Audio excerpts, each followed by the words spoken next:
here from the Next Issue Podcast. On today's video, I'll be doing a review of DC League of Super Pets. This is a new movie from 2022, Warner Bros. Animation, DC Comics, rated PG with a runtime of 1 hour and 46 minutes.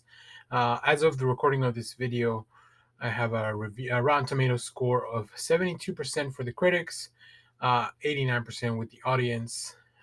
In a movie like this, I tend to side with the audience, and I really enjoy this movie. So yeah, we're gonna be closer to that 89%.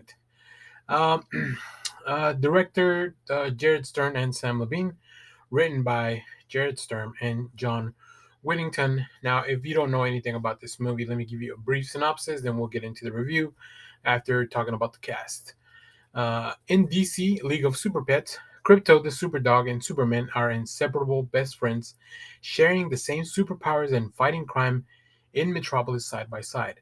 When Superman and the rest of the Justice League are kidnapped, Crypto must convince a ragtag shelter pack, Ace the Hound, PB the Potbelly Pig, Merton the Turtle, and Chip the Squirrel to master their own newfound powers and help them rescue the superheroes.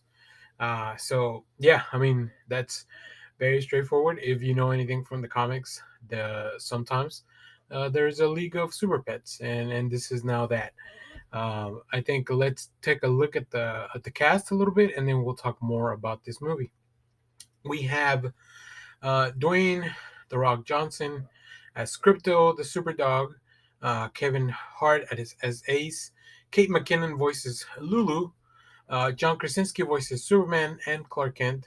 I mean, the same person. So, uh, Vanessa Bayer voices PB the Pig.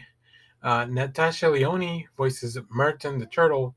And Diego Luna voices Chip the Squirrel. We have a few more voices that I want to bring up because I think they're really, really good and really interesting.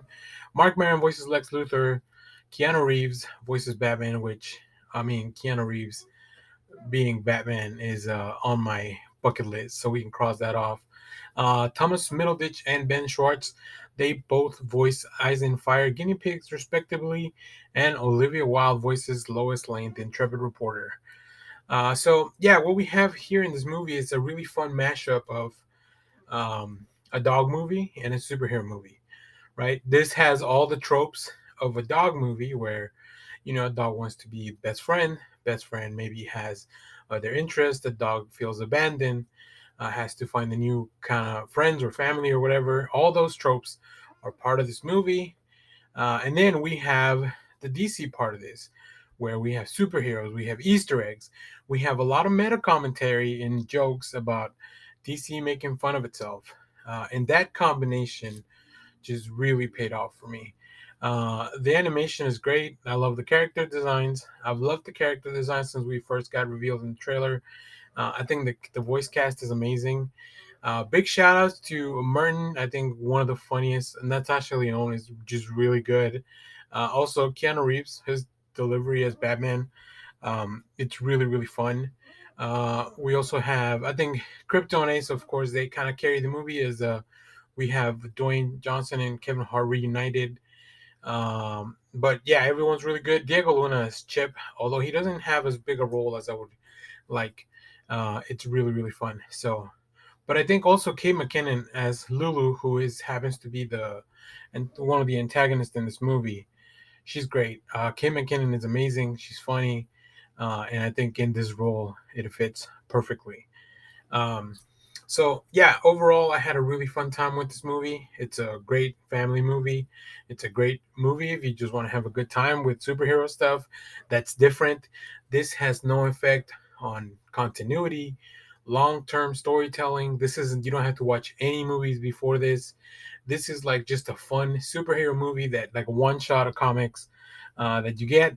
And I hope they keep building on this. I love the Super Pets. I love to see him work with the Justice League. I guess do keep in mind this is a movie about the Super Pets.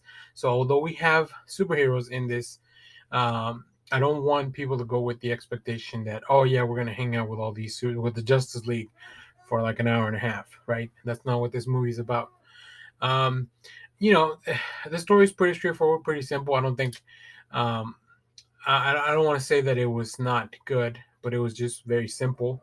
I think overall, I would say maybe that's, if I had to rank anything, I would say the story is the weakest part because it's just very straightforward. But it's a good story. Like, it's fun, it's entertaining, and everything else around it really enhances it. So I think that's very well done. And yeah, stay at the end. There's two end credit scenes, which is amazing for a movie that has no connections to anything else. So make sure to stay all the way till the end of the credits for that. But yeah, that's it. That's the review. Go watch if you want to have a good time with the kiddos, with the family, friends, whatever, or if you just want to go watch a fun movie on your own. Because I know there's a lot of people that go to the theater on their own. I go to the theater on my own all the time because it's fun to just disconnect from the world for a couple hours.